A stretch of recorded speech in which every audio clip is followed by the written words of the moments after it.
సంతానం కావాలన్న మీ కలను నిజం చేసుకోండి. 49 అంటే సంతానం, 49 అంటే సంతోషం. వివరాలకు సంప్రదించండి. నమస్తే రమగారు. నమస్తే జయ.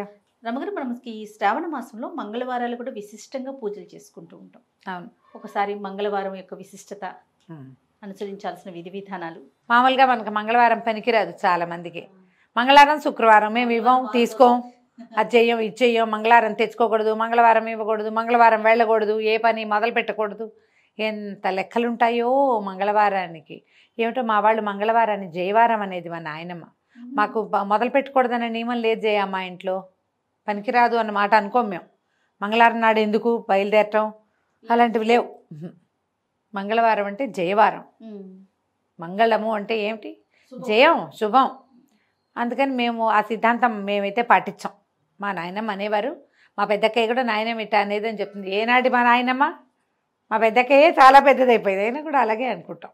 అలా నమ్మకం లేదు, కానీ చాలా మందికి ఉంటుంది. మంగళవారం పసుపు ఉప్పు తీసుకోరు, ఎవరి దగ్గర పెరుగు తీసుకోకూడదు, పాలు తీసుకోకూడదు, ఇవ్వకూడదు, డబ్బులు ఇవ్వకూడదు. అవన్నీ మీ మీ ప్రాంతాల వారీగా మీ మీ ఇళ్లలో ఉన్న విధానం అంతే.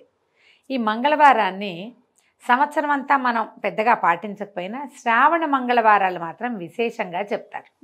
ఈ మామూలుగా మనకి స్త్రీల వ్రత కథలు, నోముల్లో ప్రఖ్యాతమైన నోముల్లో శ్రావణ మంగళవారపు మంగళగౌరి నోములు విశేషమైనవి. అమ్మవారు మాంగళ్య గౌరికగా ఉంటుంది. ఈ మంగళగౌరి మనకు అష్టాదశ శక్తిపీఠాల్లో ఒకరుగా ఉన్నారు మాంగళ్య గౌరి అమ్మవారు. అయితే ఈ మాంగళ్య గౌరి అంటే ఈవిడ ఎవరు?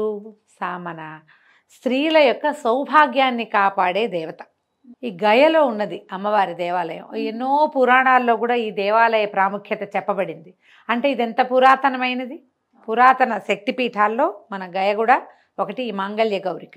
అయితే ఆమెని ఈ రోజున అర్చిస్తాం. ఇక్కడ అమ్మవారి పేరు విశేషంగా క్షేత్రం పేరు చెప్పబడదు, కానీ మంగళ గౌరీ పూజా విధానం కనపడుతుంది. సాధారణంగా నిత్య పూజలు చేసుకునే స్త్రీలు ఎలా చేస్తామంటే వారమంతా గౌరీ పూజ, శుక్రవారం నాడు మాత్రమే లక్ష్మీ పూజ. గౌరీని అర్చిస్తే ఏంటంటే ఆమె సర్వమంగళ, భర్తతోటి సగభాగంగా కలిసి ఉంటుంది. ఇది మనం శివపార్వతుల విషయంలో చెప్పుకుంటాం. అక్కడి నుంచి పరదేవత సదాశివుడితోటి కలిసి ఉంటుంది. శివశక్తి స్వరూపాల కలయికే శక్తి. ఓకే. ఆయన లేకుండా ఆవిడ లేదు, ఉండదు. మనం సృష్టిలో కూడా, సృష్టి క్రమంలో కూడా భర్తతో కలిసి ఉన్న స్వరూపంలోనే అమ్మవారు కనపడుతుంది. మనకి షట్చక్రాలు చెప్తారు. షట్చక్రాలు చెప్పి సహస్రారం 7వ చక్రంగా చెప్పబడుతుంది. 6 చక్రాలు ఉన్నాయి. ఈ 6 చక్రాలలోనూ కూడా అమ్మవారు భర్తతో కలిసి ఉంటుంది, ఒక్కొక్క చోట ఒక్కొక్క స్వరూపంలో. భూతనాథుడు భూతనాయకి, అట్లా శివుడు శివాని, శర్వుడు శర్వాణి, రుద్రుడు రుద్రాణి, ఇట్లా ఈశానుడు ఈశాని, ఇట్లా మొత్తం మీద ఆమె భర్తతోటి కలిసి ఉంటుంది. అంటే మనకి భర్తలతోటి విడదీయరాని సంబంధం కలిగి ఉండటానికి ఆశ్రయించవలసిన దైవం ఎవరంటే మంగళగౌరి. ఈ స్వరూపంలో ఉన్న అమ్మని మనం అర్చిస్తే గనక సకల శుభాలు జరుగుతాయి. భార్యాభర్తలకి ఎడబాటు లేకుండా ఉంటుంది, గొడవలు కొట్లాటలు రాకుండా ఉంటాయి. ఏదైనా చిన్న పొన్న సంసారాల్లో వస్తాయి, కానీ అవి చిలికి చిలికి గాలివానలు కాకుండా, సంసార విచ్ఛేది కాకుండా, గృహ విచ్ఛేదాలకి దారి తీయకుండా ఉంటుందని వివాహం అవగానే కొత్తగా పెళ్ళైన పిల్లలతోటి మంగళగౌరి నోము పట్టిస్తారు. కొన్ని ప్రాంతాల్లో కన్యగౌరి నోము విధానాలు ఉంటాయి. 9వ ఏడు వచ్చేసరికి 8వ ఏటో ఇప్పుడు పట్టిస్తారు. ఇది పూర్వమట 5వ ఏట నుంచి పట్టించేవాళ్ళు. ఈ కన్యగౌరి నోములు పట్టించడం ఒక విధానం ఉండేది. ఇప్పుడు మనం ఆ ఎర్లీ పెళ్ళిళ్ళ విధానాలు అవి పోయినాయి కదా, పిల్లలు కొంచెం కాస్త ఈడేరక ముందే మొదలు పెడతారు. ఇంచుమించుగా పిల్లలు పెద్దవాళ్ళు అయ్యేసరికల్లా ఆ నోములు తీర్చేస్తారు. 5 సంవత్సరాలు చేయాలి దీని నియమం, 5 ఏళ్ళు. ఈ 5 ఏళ్లలో ఏటా వాయనాలు పెరుగుతాయి. తొలి సంవత్సరం 5 ముత్తైదువులకి వాయనం ఇస్తాం, 2వ సంవత్సరం 10, 3 15, 4 20, 5వ సంవత్సరానికి 25 మంది ముత్తైదువులకి వాయనం ఇవ్వాలి. ఇది జాతుల నియమం. కొన్ని చోట్ల ఉంటుంది, కొంతమందికి ఉండదు. బ్రాహ్మణ ముత్తైదువులు అయితే వాళ్ళకే ఇవ్వాలనే నియమం కొన్ని ఊళ్ళల్లో ఉంటుంది, కొన్ని చోట్ల అట్లా ఉండదు, అందరికీ ఇస్తారు. మిగిలిన జాతుల్లో మంగళగౌరి నోములు పట్టుకున్న వాళ్ళకి ఆ నియమం ఉండదు. ఎవరికైనా సరే కాళ్ళకి పసుపు రాసి బొట్టు పెట్టి కాటుకిచ్చి వాయనం ఇవ్వటం విధానంగా కనిపిస్తుంది. దీనికి కూడా ఏంటంటే మరి వరలక్ష్మి వ్రతంలో ఎట్లాగో ఇక్కడ కూడా అలాగే ఈ మన తోర పూజ ఉంటుంది. ఈ పూజ చేసుకోవటం, దీనికి మంగళగౌరి వ్రతాలకి నియమంగా చేసేవి ఏంటంటే ఆవునేతి దీపాలు. ఆమె ఆవునేతి దీపాలలో ఉంటుంది మంగళగౌరి. స్వచ్ఛమైన ఆవునేతితో పెట్టిన దీప కళికలో ఆమె ఉంటుందన్నమాట మంగళగౌరి. ఆమెకు అత్యంత ప్రీతిపాత్రమైన స్థానం అదట. తర్వాత ఏం చేస్తారు, ఆవునేతి దీపాలు, ఆ దీపాలు కూడా చలిమిడితో దీపారాధన, శనగలు నివేదన, పాయసము పులగము నివేదన చేస్తారు. చేసి ఈ పూజ మొత్తం పూజ పూర్తి చేసుకున్నాక పూజ అవసానంలోకి వచ్చాక తోర పూజ చేస్తారు. తోరం కట్టుకుని అప్పుడు అమ్మవారి కథ వింటారు. ఈ కథ వినేటప్పుడు ఏం చేస్తారంటే కత్తికి నెయ్యి రాసి ఈ ఆవునేతి దీపం మీద కత్తి పట్టుకుంటే ఈ ఆవునేతి పొగ ఈ కత్తికి పారుతుంది కాటికలాగా. అది కంటికి ధరించాలి. ఆ కంటికి ధరిస్తే మంచిది. ఎంత అద్భుతమైన విషయాలు కదా రమ్మగారు. మరి ఆవునేతి దీపారాధన మీద వచ్చిన కాటుక కంటికి మంచిది. మనం ఆముదం దీపం పెట్టుకుంటాం. అవును. ఇలా ప్రత్యేకంగా శ్రావణ మంగళవారం కాటుక విశేషమైంది. ఆ కాటుక పెట్టుకోవాలి. నోవు లేకపోయినా సరే మనకి వాళ్ళు ఎవరో తెచ్చారు ఆ కాటుక పెట్టుకుంటే బాగుంటుంది. చేయొచ్చు అట్లా. ఇనపదానికి ఈ కత్తి అంటే అదేదో వేరేది ఉండదు కదా, ఇనప కత్తులు ఉంటాయి. ఇనపదాని మీద పారిన కాటుక కూడా మంచిది. వెండి పళ్ళాలకి వాటికి పారిచ్చరు, ఇనపదే ఉండాలి. అందుకని కత్తి కాటుక పట్టించడం అంటారు దాన్ని. కత్తికి పట్టడం. అక్కడి నుంచి మొట్టమొదటి పూజ అవగానే బుట్టవాయనం అని కొన్ని ప్రాంతాలు ఎత్తారు. మా వాళ్ళందరికీ కూడా బుట్టవాయనమే. ఇలా పూజ నుంచి లేవగానే ఎవరన్నా ముత్తైదుని ఇంటికి వచ్చేలాగా ఏర్పరచుకొని ఒక తోరం కట్టి ఆమెకు కాటుకిచ్చి పసుపు రాసి బొట్టు పెట్టి వాయనం ఇస్తారు. ఇస్తనమ్మ వాయనం, పుచ్చుకుంటున్నమ్మ వాయనం, 5 మాటలు మనం అంటాం, 3 మాటలు మనం అంటాం. వాళ్ళు కూడా పుచ్చుకుంటున్నమ్మ వాయనం అంటారు. ఎవరమ్మా నా చేతి వాయనం అందుకున్నది అంటే నేనమ్మా మంగళగౌరిని అని చెప్తారు ముత్తైదు. కోరితనమ్మా వరం అని వీళ్ళు అడిగితే ఇస్తేనమ్మా వరం అని అవతల వాళ్ళు అంటారు. ఇది మొత్తం అన్ని వాయనాలకి ఇవ్వాలన్న నియమం లేదు. బుట్ట వాయనానికి ఇస్తారు. మీ ప్రాంతాల పద్ధతులు ఉంటే ఇది వరలక్ష్మి వ్రతం వాటిలలో అది కనపడదు, మంగళగౌరికే అది కనిపిస్తుంది అనమాట. ఈ వాయనం ఇవ్వటం. తర్వాత 5గురికి ఇవ్వాలంటే 5గురికి సూర్యాస్తమయం లోపల మొత్తం వాయనాలు ఇచ్చేయాలి. పెరుగుతారా పెరగరా, ఏటా పెంచుకోవాలా, ఈ వారం చెప్తే వచ్చే వారం డబల్ ఇవ్వాలా, అవన్నీ కూడా మీ ఇళ్లల్లో ఉండే విధానము. 4 మంగళవారాలు ఉంటే ఆడపిల్లలకి గబుక్కుని ఏ ఇబ్బందో వస్తుంది. ఓ వారం కుదరలేదు అనుకో, మంచి రోజులు కాదు, అప్పుడు ఏం చేస్తారు, తర్వాత వారం ముందు వారం మానేసిన వాయినాలు కూడా ఇప్పిస్తారు. కొన్ని ప్రాంతాల్లో ఉంటుంది. మొన్న ఎవరో కలిశారు, అలా ఉండదండి మేము అలా చేయము అని చెప్పారు. అదేలేండి, కొంతమందికి ఇలా ఉంటుంది. ఓ వారం మానేస్తే ఇప్పుడు 25 మంది ముత్తైదువులకి ఇవ్వాలి 5వ సంవత్సరంలో, ఓ వారం మానేస్తే 50 మంది ముత్తైదువుల్ని వెతుక్కోవద్దు, ఇళ్ళంబడి పడి తిరగాల్సి వస్తాం. అవన్నీ కొంచెం ఇబ్బంది అవుతాయి. అందుకని ఏ అత్తగారో ఆ అమెండ్మెంట్లు అవి మానేసినట్టున్నారు. వాళ్ళకు ధన్యజీవులు. అలాంటిది ఏదైనా కుదిరితే చేసుకోవచ్చు. మీ పద్ధతి ప్రకారం వెళ్ళండి. దీనికి శ్రావణ మంగళవారానికి ఒక ప్రత్యేకమైన కథ చెప్పబడుతుంది. ఈ కథా కాలక్షేపమే చాలా ముఖ్యమైనది. ఇందులో పూజ అంతా లైన్ మామూలే, లడ్డువారీలని చేస్తారు. ఏం చేస్తారంటే 5 ఉండలు చేసి పాములాగా చేస్తారు. దాన్ని ఈ ఉండల మీద ఇట్లా వేస్తారనమాట. తర్వాత ఈ పూజ కూడా అమ్మవారికి ఆ పీట మీద అష్టదళ పద్మం వేయాలి. పద్మాలు పెట్టి అమ్మవారిని కూర్చోబెట్టుకోవాలి. పద్మాలు వేయటం, చిన్న చిన్న పువ్వులు వేస్తారు, వేసి అమ్మవారిని కూర్చోబెడతారు. ఈ కూర్చోబెట్టడానికి మంగళగౌరిని ఎట్లా చేయాలి, మనకి ప్రతిమ ఉండదు కదంటే పసుపు గౌరి. కొన్ని చోట్ల గుండ్రంగా చేస్తే గౌరి అంటారు, కొన్ని చోట్ల పొడుగ్గా చేస్తే గౌరి అంటారు. మా ఇళ్లలో పసుపుని ఇట్లా పొడుగ్గా చేసుకుంటాం, త్రికోణంగా అంతే పైకి చేస్తారు. నిలబెట్టిన గౌరీ స్వరూపాన్ని వినాయకుడిని కూడా చేసుకుంటాం. వినాయకుడిని మొదట పూజ చేసి పక్కకు పెట్టి గౌరీ పూజా విధానంలోకి వెళ్తాం. ఈ శ్రావణ మంగళవారపు కాటుకని చక్కగా భద్రంగా దాచిపెట్టుకుంటే సంవత్సరం అంతా పెట్టుకోవచ్చు. నేనేం చేసేదాన్ని అంటే కత్తి కాటుకు పట్టించి, ఎవరికైనా కత్తి ఇట్లా చూపించడం నాకు ఇష్టం ఉండేది కాదు. అసలు కొందరి ఇళ్లలో ఆ కత్తులు కడగరు కూడా. మొత్తం 5 వారాలు 4 వారాలు అదే కత్తి ఏమిటో దుమ్ముగా అయిపోతుంది, కళ్ళకి మంచిది కాదని ఒక భయంగా ఉండేది. మొట్టమొదటి వాయనం ఇచ్చేశాక జాగ్రత్తగా ఒక వెండి భరిణిలోకి ఆ కాటుక తీసేసుకునేదాన్ని. నేను తీసేసి కొంచెం ఆవు నెయ్యి వేసి రంగరించి పెట్టుకునేదాన్ని. నేను అదే పట్టుకెళ్ళి ఇచ్చేదాన్ని. నేను ఇలాగే చేశాను. పిఎస్ నారాయణ గారిని రైటర్ మన ఇంటి దగ్గరే ఉండేవారు. ఆవిడ డాక్టర్ గారి భార్య చక్కగా తెస్తారు కాటుకనేవారు, పెట్టుకునేవారు ఆవిడ చాలా ఇష్టంగా. ఆ తర్వాత ఆ కాటుకని మా పిన్నత్త గారు కూడా ఒక ఆవిడకి వారికి ఇస్తుండేదాన్ని, ఏడాదంతా పెట్టుకునేవారు. కాటుకుండిపోతుంది, అవునండి. ఎవరో ఒకళ్ళు పెట్టుకుంటారు, ఆసక్తి ఉన్న వాళ్ళకి ఇచ్చేసేదాన్ని. క్లీన్గా ఉంటుంది, నేను జాగ్రత్తగా పెట్టుకునేదాన్ని. మేము ఈ పద్ధతులు మీ పెద్దవాళ్ళు ఎలా చెప్తే అలా చేయడమా, కానీ ఇలాంటి పద్ధతిని పాటించవచ్చు. నాకు పైన అదుపు లేకపోవడంతో నేను ఇలా చేశాను. ఆ కత్తి చూపించటము ఇష్టం లేకపోయింది, దాని నిండా దుమ్ము పడుతుంది. అందరూ ఏం చేస్తారంటే దాన్ని ప్లాస్టిక్ కవర్లో పెట్టి ఉంచుకుంటారు దుమ్ము పడకుండా. మేము ఈ విధానాలు పూర్వం ఒక రాజుగారికి ఒక కుమారుడు కలిగాడు. ఈ రాజుగారికి కుమారులు కలగనప్పుడు నేను బ్రీఫ్గా చెప్తున్నాను కథని, మీ పుస్తకంలో పెద్ద కథ ఉంటే హాయిగా చదువుకోండి. సంతానం కలగక చాలా బాధపడ్డారు. బాధపడితే ఏమైందట, సరే రాణి గారికి ఒక సన్యాసి వరం ఇచ్చాడు, ఫలానా దేవాలయంలో మామిడి చెట్టు ఉంది, మామిడి పళ్ళు కోసుకో, ఆ మామిడి పండు కోసుకుంటే సరిపోతుందంటే ఈవిడ ఏం చేసిందట, ఆ మామిడి పండు కోసుకోవటానికి పక్కనున్న పుట్ట మీద కాలు పెట్టి ఎక్కింది.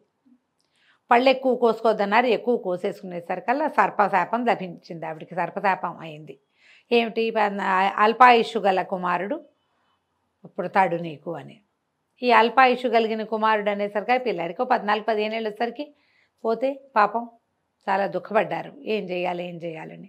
పిల్లవాడు అల్పాయుష్కుడని 14 ఏటో 15 ఏటో ఇతనికి సర్పం వల్ల మారకం ఉందని వాళ్ళు తెలుసుకున్నారు.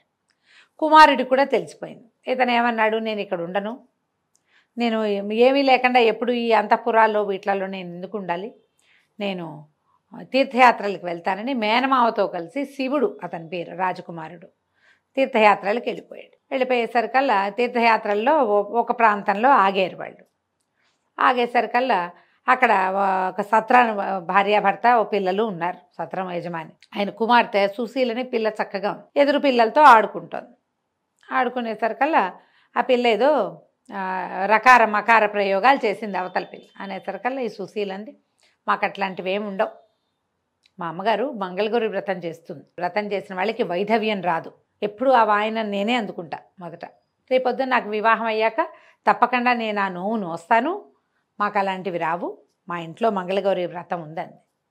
ఈ శివుడు ఈ మేనమావ కనిపించింది, ఈ పిల్లకి వైధవ్యం రాదని చెప్తోంది, ఈ పిల్లని కనుక మన వాడికి పెళ్లి చేసుకుంటే ఈ వీడికి ఉన్నటువంటి అకాల మృత్యు దోషం తప్పుతుందేమోనని మా అబ్బాయికి ఇచ్చి పెళ్లి చేయండి అని అడిగాడు. పిల్లాడికి పెళ్లి చేశారు. పెళ్లి చేసిన తర్వాత ఏమైంది, సాయంకాలం పిల్లాడిని గదిలోకి పంపించారు. ఈ అమ్మాయి ఇట్లా మాగన్నుగా నిద్రపట్టేసరికి రాత్రికి ఒక సర్పం వచ్చి నీ భర్తని కాటేస్తుంది,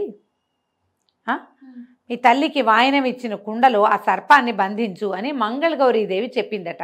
మామూలుగా పిల్లకి పెళ్ళిళ్ళు చేసినప్పుడు శ్రావణ మంగళవారపు నోవులు ఉన్నాయనుకో తల్లికి, పెళ్లిలో తీర్చుకుంటారు.